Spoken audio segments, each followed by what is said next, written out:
A while back I made a video talking about the flat earth and stating the fact that flat earth, the numerology, comes down to 33. So some might say, well, there you go. This is evidence that the flat earth is nothing more than a psyop, nothing more than a hoax, nothing more than divide and conquer, but not so fast. First off, let's take a look here at the United Nations symbol and the flat earth model with the ice ring that holds in all the water. Okay, now let's take a look here. Once again at the UN logo, it just so happens to have 33 segments. Interesting enough, just like flat earth is 33 numerology. So I found that pretty interesting when you connect it all together. So some might be left scratching their head saying, what's going on here? You got your numerology for flat earth at 33. You have your 33 segments for the UN logo. But let's take a look here at Robert Simon with NASA. He even talks about in this article from NASA's official website how basically he supposedly takes images from satellites and turns them into a composite photo basically of what is called or known as the blue marble. That's NASA's own wording, the blue marble. Okay, just so happens blue marble is 33. Okay, and the creator of the blue marble images is again Robert Simon. Robert is 33. So what does it all mean? What does it all come down to? Basically, it doesn't matter if you believe in the ball earth or the flat earth. They're the ones that control the matrix. Those behind the scenes, once again, behind it all.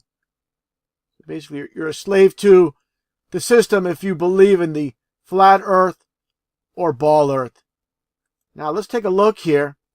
For those that still believe in this phony ball earth, this complete lie, which supports the Big Bang Theory, like I stated many times, supposedly the ball earth was created by an explosion that came out of nowhere in the flat earth with a firmament or a dome above us, which is 100% biblical. The firmament, the definition, the biblical cosmology, the firmament is the structure above the atmosphere conceived as a vast solid dome.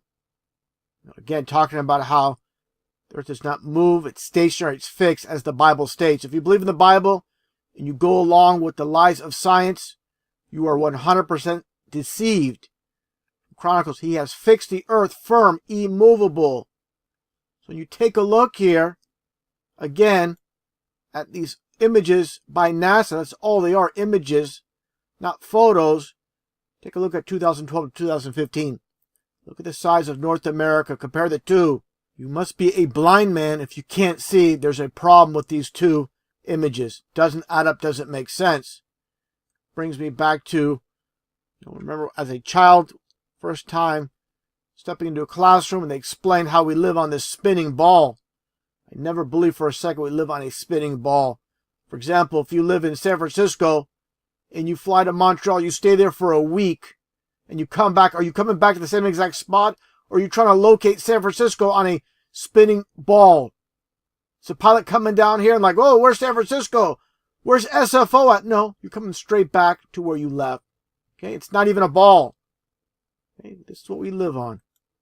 Okay, when you take your flight from San Francisco to Canada, that's it.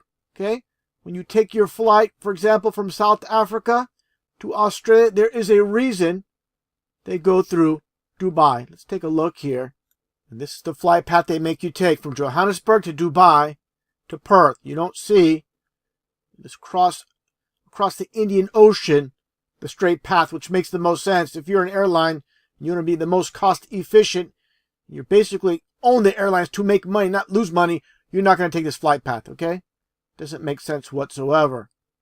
Also, the fact that you look at water here, these bodies of water, we're supposedly spinning at 1,100 miles an hour at the equator, while supposedly orbiting around the sun at 70,000 miles an hour. How is this possible?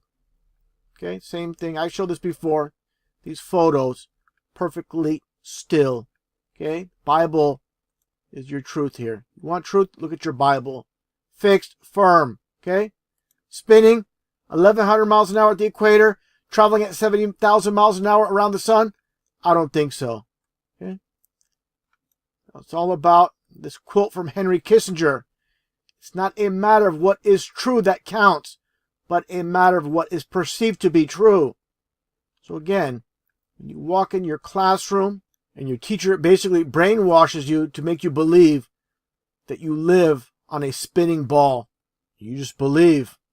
Why would my teacher lie to me? It must be true, even though it seems ridiculous how all these trillions of gallons of water could stick to this ball Earth.